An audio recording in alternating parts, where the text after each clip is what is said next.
Okay. Welcome. My name is David Pinto, and I'm going to talk through the major problem that results from all the problems that I've outlined in education, business, economics, mathematics, academia, religion, and entertainment. Okay? But before we talk about the consequence of all these problems and the major problems that are going on in the world, I'd like to just address how amazing things are that you have the ability to sit here and watch this, and that I actually have the opportunity to talk about it. So whatever it is that's going on, whatever problems that we're going to face, and we're going to have the courage to face, okay, isn't it amazing that you're watching this, and isn't it amazing that I can talk about it, okay? And any system that provides us with this is remarkable, okay? Of course, slightly more significant than this, perhaps, is the fact that there are many amazing things about the world that we have. The fact that we can actually travel to places, we can view the most amazing vistas. The fact that we can go to libraries or access on computers some of the knowledge from the brightest minds throughout the entire history of the world. We can actually see beautiful objects of art in museums and art galleries, to go around the world, do this. The fact that we can get into planes and that we can actually move around the world in ships across the waters is just phenomenal. The technological events, the fact that in the last, 60 years, 70 years, satellites that can now beam images from any one of us to any other one of us on the planet. We have telephones, telecommunication systems. It's an incredible feat. Okay, we can, the most amazing businesses like Amazon and how we can move resources from one place to another. It's just phenomenal. Okay, many wonders of the world, many wonders of the world, and medicine being able to provide people with hope when before there was no hope, and overcoming serious illnesses and surviving them. It's amazing. It's amazing. Right. Is there anything else? Yeah, and just the pure number that we've got like 7-8 billion of us alive on the planet indicates how successful we have been as a species. Now, given these amazing things, given how amazing you are and how consciousness is, all right, here are some of the problems. Problem number one, the most important one, is the environmental degradation. This is a massive problem facing us as humanity, as a species. We're basically, if we consider the planet to be our home, it's in not great condition. We haven't really been taking care of it. We've been kind of like animals, peeing in the corners or even peeing close to where we're eating, and we're not really doing well regarding the environment. Do I have to enumerate them? You should be aware of them.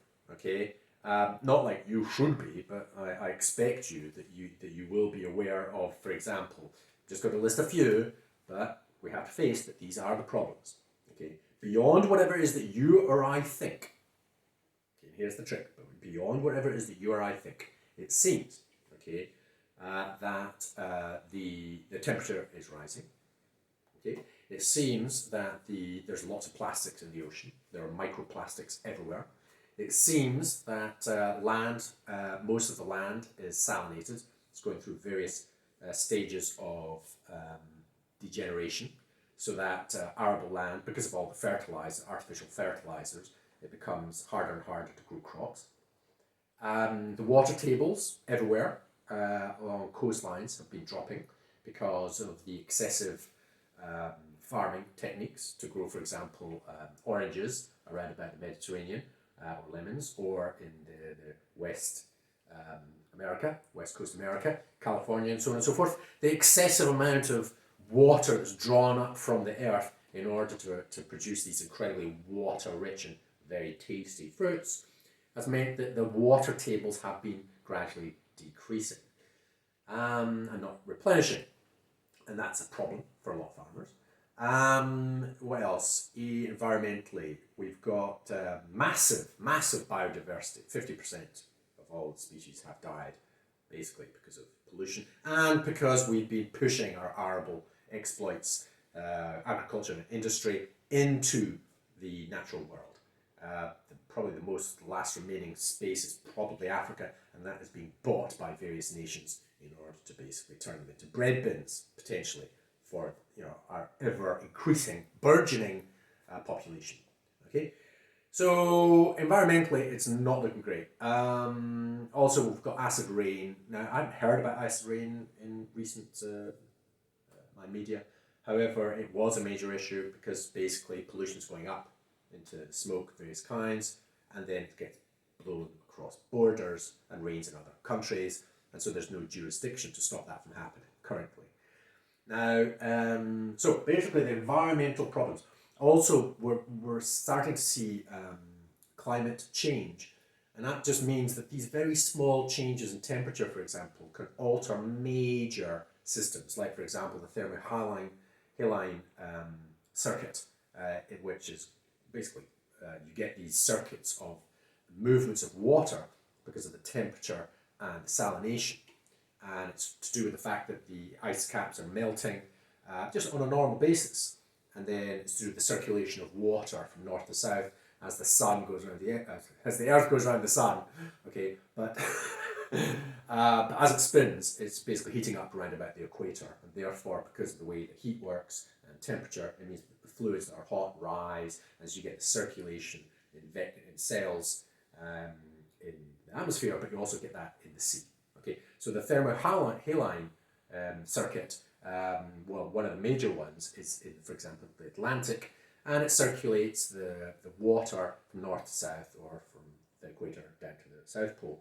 And just a slight alteration in that, means the entire system changes. And so, for example, the UK, which is accustomed to getting winds blowing in from the southwest, don't get those anymore. Okay, which means that we don't get the waterfall, which means that our climate changes.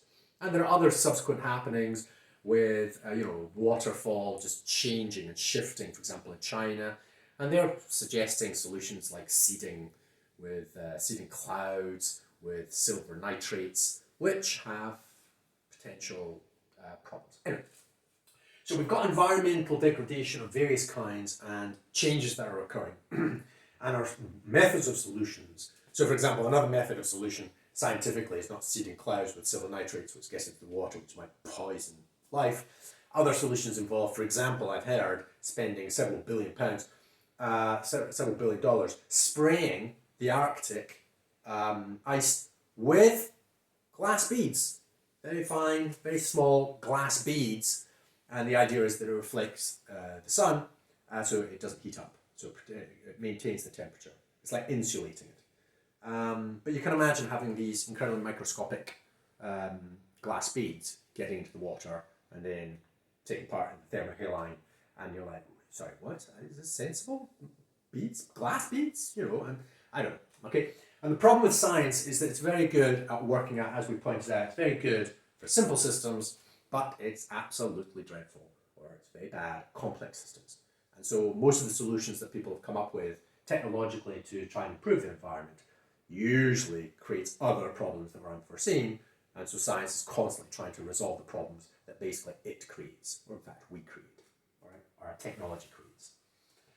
Right, whatever it is that's going on, the environment is suffering, and that is something, so for example, for me personally, the reason why I did any of these things throughout my life is because at 18, I was going to go to university to study pure maths, and I read in an encyclopedia that the amount of deforestation in the Amazon was happening at such a ludicrous rate. It was like the size of France every year or something. It was just like, sorry, that's dreadful. Something's going wrong here, and it's not to do with more maths. It's something about the social, and that's why I went often towards the route of trying to work out social stuff.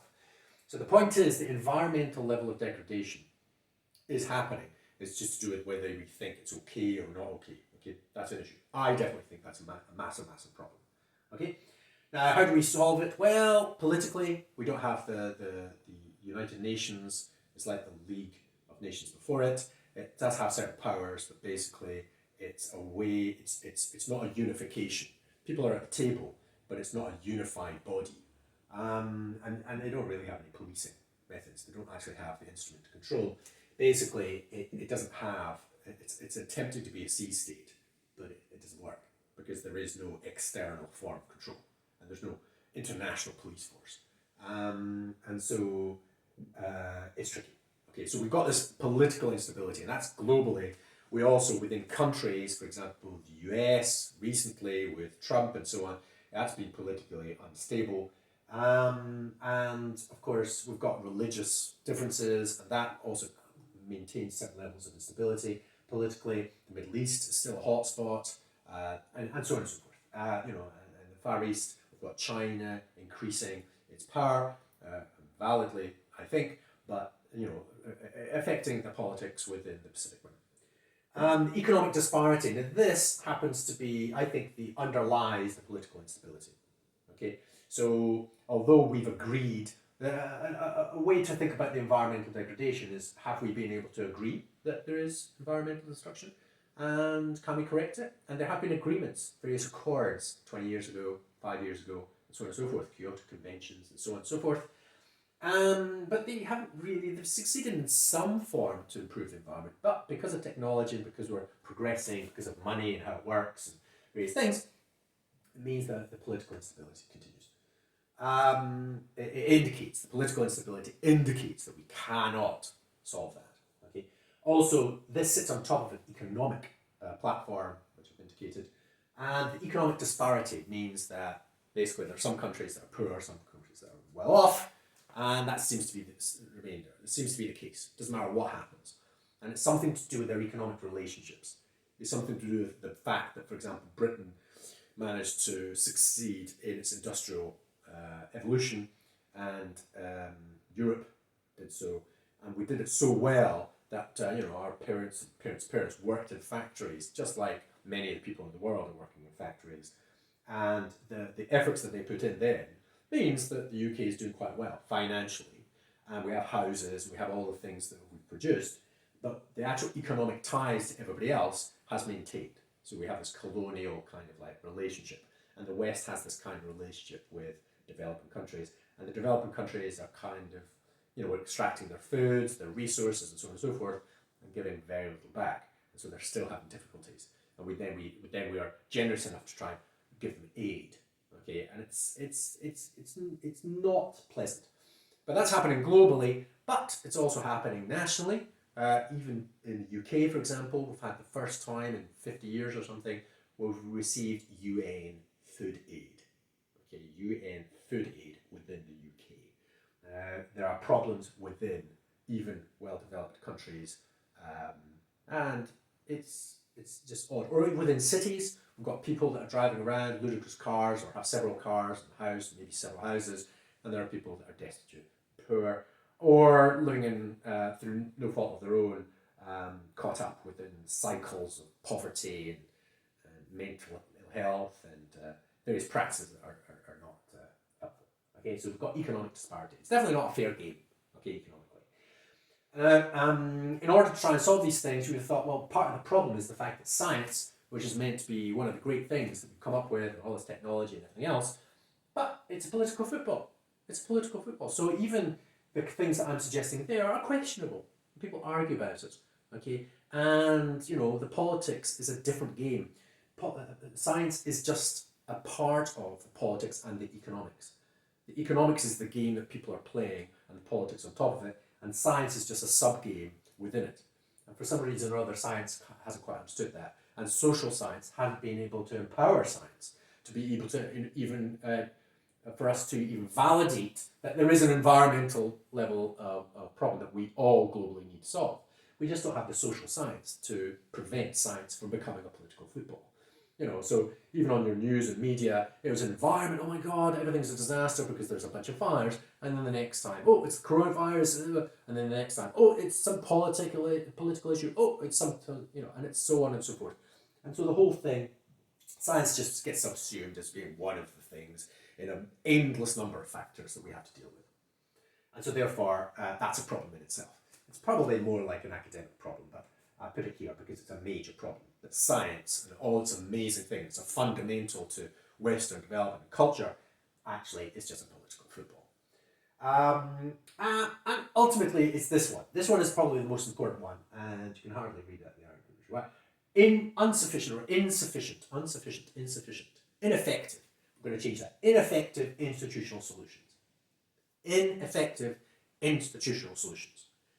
Okay, so what I'm going to suggest is that the major problem is that how we are organized into institutions, that is the problem.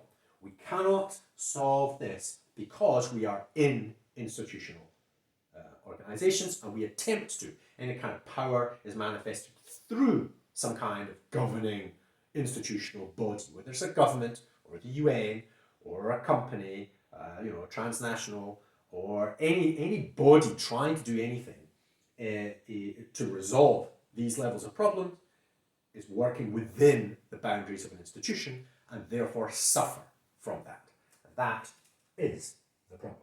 So, now given I've just talked for a little while about the problem, and I think it's needed, all right, the reason what we're going to be doing is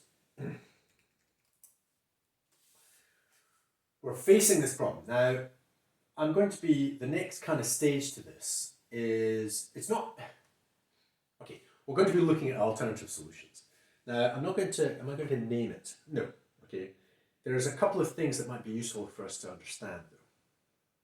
What I would like to do is look at this problem potentially and how it fits into the other problems and why these other problems manifest this. I might go into that in some detail. I haven't done it yet, but that might take a while. Okay? How does this problem fit into these other problems? Or how does this is the consequence of the systems that we currently employ within our psychosocial traditional way of organizing ourselves. Okay? However, I proposed in each of these systems that we have an alternative.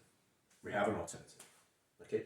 And it's the combination of these alternatives that provide a solution for each system, but collectively, potentially, provide a solution and avoid this problem, these problems that we cannot reach, okay, that we talk about and we try to solve and consistently fail at achieving. Okay? And it's only when we start adopting these meta methods we potentially have the means by which we can resolve these problems, or in fact avoid them, or rescind them, or inhibit them.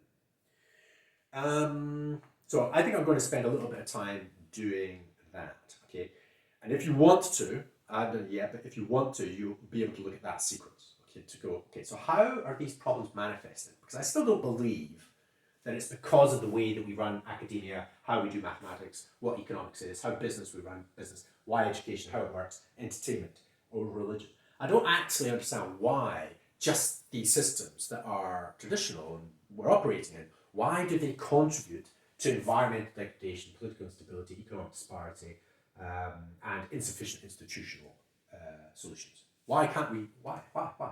And so I'm going to go into that in a bit of detail, okay? I'll do that next.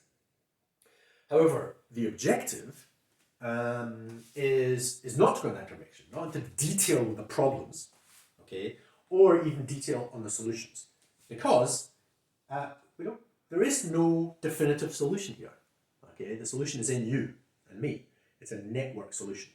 So a way to think about this is it's all self-organized. Okay, all of what we do is self-organized. Okay, whether we think about it traditionally or we think about this, alternative mechanisms, I'm suggesting it's all self-organized. We've just invented it, and then we believe each other, and then we follow it through. It's just that we're following through things that were invented a while back, and we just continue to do them. So for example, I go over to the tap over there, I turn the tap, and water comes out. Why? Because somebody put in the tap. Oh, and there's building. Oh, and the water supply. Oh, and there's a dam up the road. All right, it was built over 100 years ago. Wow. Okay, and all of that's still working. And so all I have to do, instead of actually collecting water in a bowl or a basin or something, I can just turn the tap and there is cold water. Okay, or the hot water and the gas, and that's pumped out of, incredible complex systems. And we make use of the things that have already been created. Okay, and that's how it works. Brilliant. But it's all self-organized. The dam was built by a bunch of people. Okay, the house was built by a bunch of people. It's all self-organized. It wasn't just sort of like, it appeared. It was all constructed and self-organized. So all our systems throughout the whole of history It's all self-organized and just compounded and compounded. So a way to think about it is that's like a seed, and the seed grows into a tree. The tree just came out of a seed, and it's just DNA going, just doing its thing in multiple cells, and we have a tree. So we have our complex institutional structures and everything else, but it's all concurrently self-organized. Okay, and if that tree, if you get rid of the bark around that tree, it's a dead thing. It's a dead thing. Okay, if we get rid of us, we just have buildings that are empty, taps that don't open, dams that will, and they will all deteriorate because there's nobody upkeeping them, and so on. So it's all self-organized and dependent upon us operating and working together and doing things concurrently. We are like the living system that does this. So we're still self-organizing. Although we think things have been built in the past, like the dam, yes it has, but it's currently being checked and revised and improved and maintained. So that's one thing which is useful to escape from this, is say, hey, everything is self-organized. Great. Another thing is we are all involved.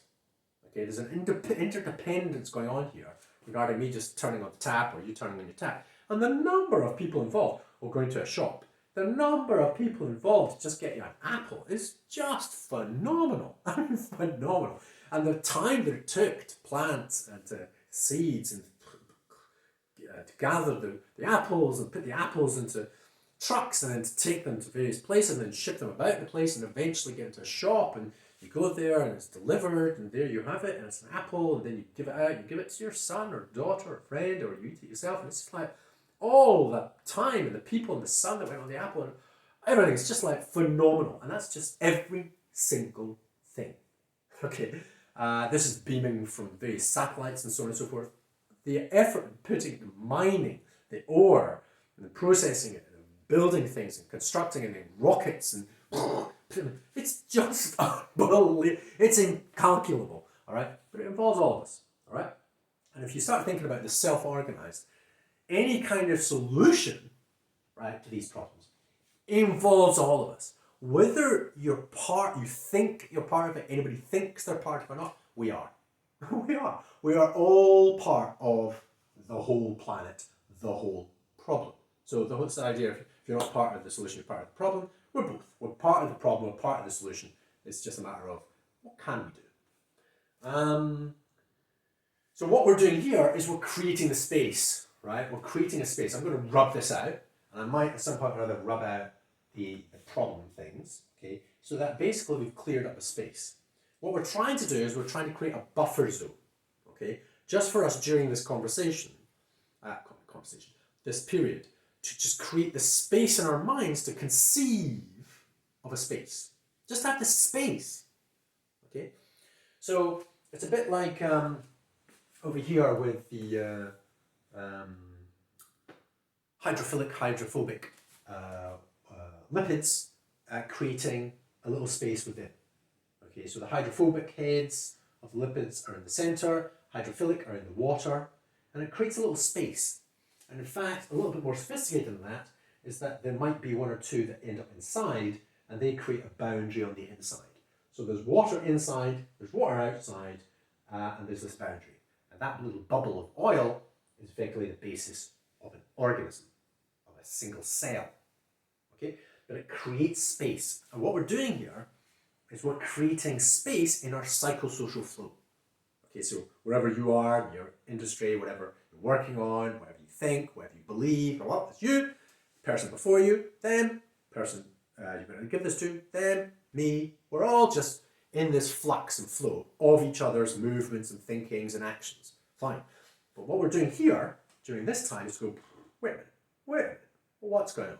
What is going on? And the idea is to create this space for me to explore, and because I'm exploring, you to explore. If these things are valid, it creates a little buffer zone, right? So we don't collapse back into, oh, that can't happen because this is how money works. No, money doesn't work that way anymore. It works like this. Oh, but that can't work because this is how people are. No, that's just an academic understanding of how people are. Oh, yeah, but no. It's to do with how, that's not how it works. That's not how it works. It's education, it's a just different thing. This is how it works. No, we've got an alternative for education too. Okay? Mathematics, like fundamentally mathematics is this.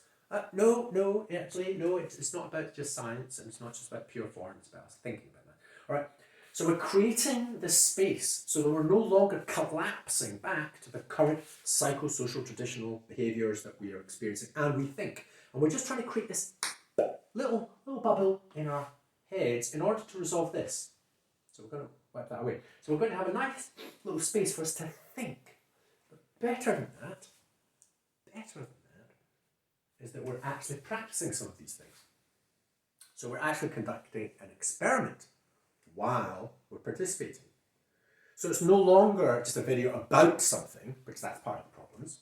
Okay, it's about going, right, let's see what these things are in the direction of improving and avoiding these problems. And so therefore you kind of have to come up with the positive version of this. Okay, the positive version of this is effectively environmental sustainability, political stability, economic equality. Science is a social phenomenon, and sufficient, I wouldn't say institution, sufficient network solutions. Sufficient network. Now those are ideas, those are words, and just like everywhere else, I haven't gone for what are the opposite of these things in maths or economics, because I'm not interested in the theory, we're not wanting just to intellectualize, we're interested in what are the practices, and therefore this is about what are the practices that I need to do, and I need to do, all right, in order to even think these things, okay, let alone do them, okay? And a good way to think about it then is that the institutional practices that we are departing from, that are networked, are a bit like HTTP.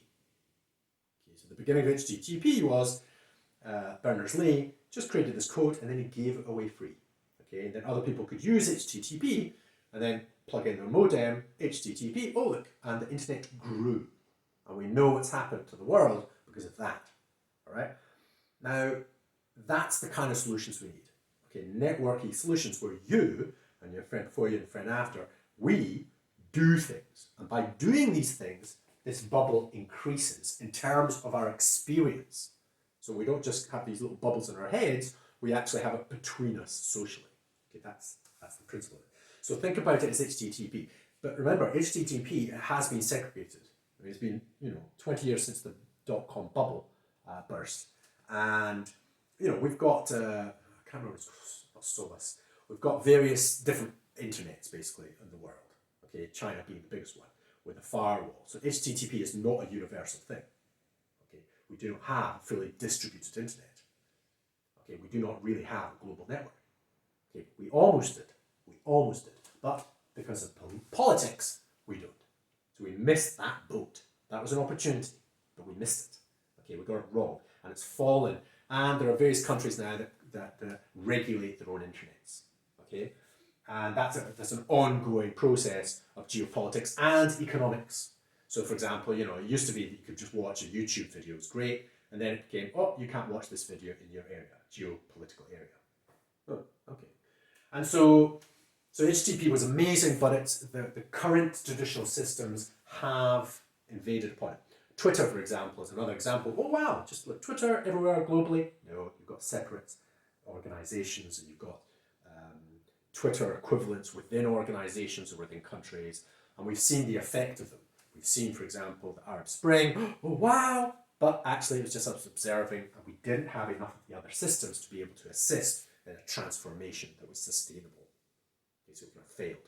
But the way to think about it is that we were actually using tools. We're using tools that potentially is like HTTP, like the beginning of Twitter, however, potentially has got the money flow. We're thinking of all the different systems, okay? So it's holistic. Like you are a whole human being, I'm a whole human being, and we start to operate like we're a whole social union, okay? And we're developing techniques to do that out with any institution. Okay, that's important, because we have to agree on something we're done for. Oh, this is the flag. Yeah, okay. This is the terraform, this is the logo. No. So it's going to remain empty. These phrases here refer to specific techniques, but the whole thing, I don't know if we should label it. We might, but I don't know. So we might have to for ease of use, but then it becomes a thing, and then it starts suffering from the various problems that we're outlining. So we have to be very, very careful about how we approach this. And at this stage, because I'm exploring it, all right, I haven't thought about these things together. It's taken me 30 years to explore these things, but this is the time that I'm exploring how to put them together. And that's what we're going to be doing next. Okay, so there's two options. One is go more into detail with this one, problems and how the problems all manifest these global problems, these pernicious, global, pervasive problems. Secondly, the one that I'm interested in, what's the space that we create with these alternative meta methods that we've gone into a little? And just creating a mental space and at the same time practice them as we are watching. Okay, as I am talking. We're actually going to practice some of these. And thus shift from talking about problems and potential solutions to actually enabling and enacting solutions right now, here and now. So if you're interested, I'll see you on the other side in either of those two directions.